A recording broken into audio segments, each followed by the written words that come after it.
말씀드려서 잠깐 기도하겠습니다. 감사하신 하나님 아버지, 저희들 사랑하시고 이 땅에 육신의 몸으로 오신 주님을 감사하고 영접합니다. 저희 마음 가운데 이제 주님께서 오셔서 왕이 되시고 저희를 다스려 주시고 저희들이 주님으로 인하여서 생명 얻고 기뻐하며 주님께 영광을 돌리는 인생을 살 수 있도록 도와주셨소서. 오늘 나귀 새끼를 타고 오신 예수님 이 말씀을 깊이 영접하는 가운데 이제 저희들의 심령을 새롭게 하게 도와주셨소서. 저희들이 예수님의 그 은혜로 충만케 도와주셨소서. 모든 것을 주님께 다가옵니다. 예수님의 이름으로 기도합니다. 아멘. 본문은 예수님께서 나귀 새끼를 타시고 예루살렘에 들어가시는 내용입니다. 이때 사람들의 반응은 서로 달랐습니다. 어떤 이들은 호산나 다윗의 자손이여 찬송하려다, 주의 이름으로 오시는 이여 호산나 하고 찬양했습니다. 반면에 예루살렘에 들어갔었을 때 사람들은 소동했습니다. 그리고 예수님을 향해서 그가 누구냐 이렇게 물었습니다. 과연 여기에 나타난 예수님은 어떤 분이실까요? 우리가 본문을 통해서 예수님이 어떤 분인가를 영접하기를 간절히 원합니다. 예수님과 제자들이 예루살렘 근처 감람산 벳박에 이르렀습니다. 이때 예수님께서는 두 제자들을 보내셨습니다. 그들에게 명령했습니다. 거기 나귀와 나귀 새끼가 있는 것을 보이니 이제 풀어서 내게로 가져오라. 예수님은 공간을 초월해서 미래에 어떤 일이 일어날 것인가를 정확하게 아셨습니다. 예수님은 제자들이 거기에 가면 나귀를 만날 것도 아셨습니다. 예수님은 이처럼 전능하신 분으로서 주님이 되십니다. 그러나 제자들은 이 명령을 순종하는데 쉽지가 않았습니다. 왜냐하면 인간적으로 생각할 때 이것은 남의 나귀를 뺏어오라는 뜻이었기 때문입니다. 이것을 예수님께서 아셨는지 제자들에게 말을 하십니다. 그때 왜 나귀를 끌어가냐고 말하면 주께서 쓰시겠다 하라. 그리하면 그 사람이 줄 것이다라고 얘기하셨습니다. 여기서 예수님께서는 자신이 주님이신 것을 나타내셨습니다. 주님이란 무엇입니까? 주란 주인이라는 뜻입니다. 예수님은 나귀의 진짜 주인이 되십니다. 예수님은 나귀를 만드셨고, 예수님은 나귀를 이제까지 키워오셨고, 인도하셨고, 주관하셨고, 나중에는 나귀 새끼의 생명을 이제 가져가실 것입니다. 예수님은 나귀뿐만 아니라 인생과 우리 인생과 모든 자연 만물을 창조하신 분이요 주인이십니다. 그러므로 예수님께서 주가 쓰시겠다 이렇게 말할 때 그는 당연하죠. 가져가시죠. Why not?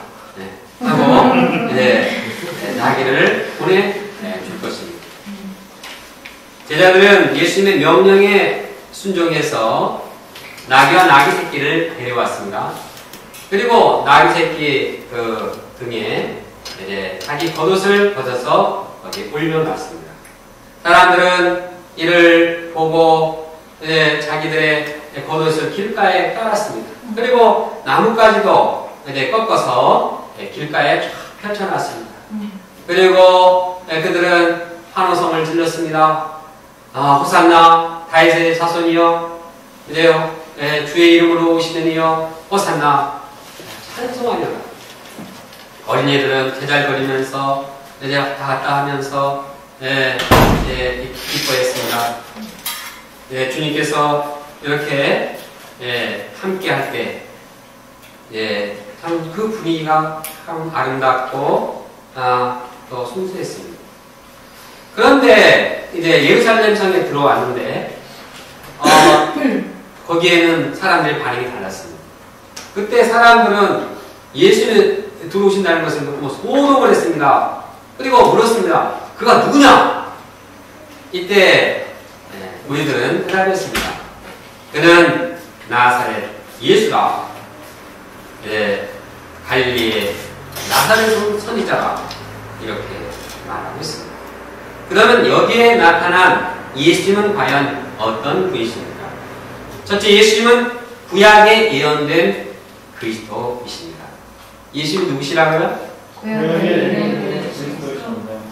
예. 예수님의 예루살렘 입성은 아주 참신하면서도 파격적이었습니다.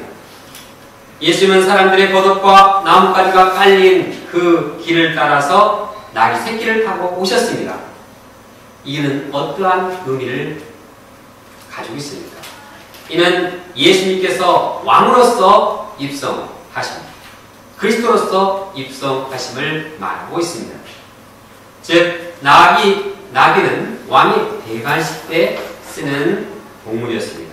또 옷이나 나뭇가지를 길에 깐 것도 왕을 모시는 이러한 왕의 권위를 인정하는 표시였습니다.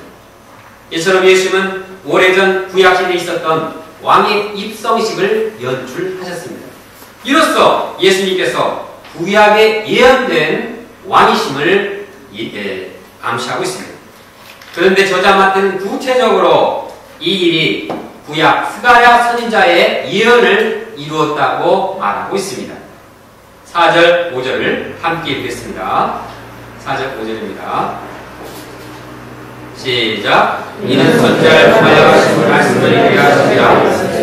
시온딸에게 이르기를 내 왕이 내게 임하나니 그는 겸손하여 나귀 곧 멍에 매는 짐승의 생체를 갖다 하라 하니라. 예수님께서는 구약의 예언을 이루기 위해서 가던 길을 멈추셨습니다.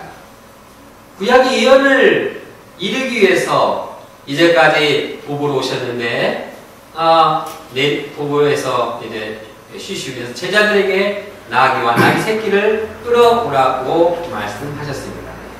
예수님께서는 이렇게 하심으로써 자신이 구약에 예언된 왕이요 그리스도이심을 드러내셨습니다.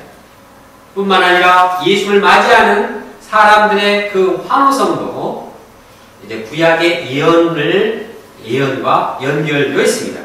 호산나 다윗의 자손이여 찬송하려가 주의 이름으로 오시는 이여 호산나. 이 말씀은 시편을 인용한 말씀입니다. 이는 오실 그리스도에 대한 기대와 간구를 표현하고 있습니다. 그런데 이 간구가 이제 그대로 예수님의 오심으로 이루어졌습니다. 그들은 그리스도가 오심을 찬양했습니다. 이로써 이제 예수님께서는 예언된 그리스도이심을 증명하고 있습니다. 더 나아가 소동하는 무리들을 통해서도 예수님이 예언된 그리스도심을 밝히고 있습니다. 11절에 보면 우리가 이르되 갈릴리 나사렛에서 온 선지자 예수라 말했습니다. 즉 예수님은 구약 선지자로 하신 말씀대로 나사렛 예수라 이렇게 여김을 받게 되었습니다. 모두 예수님의 그 입성하는 모든 사건이 구약에 다 예언된 말씀입니다.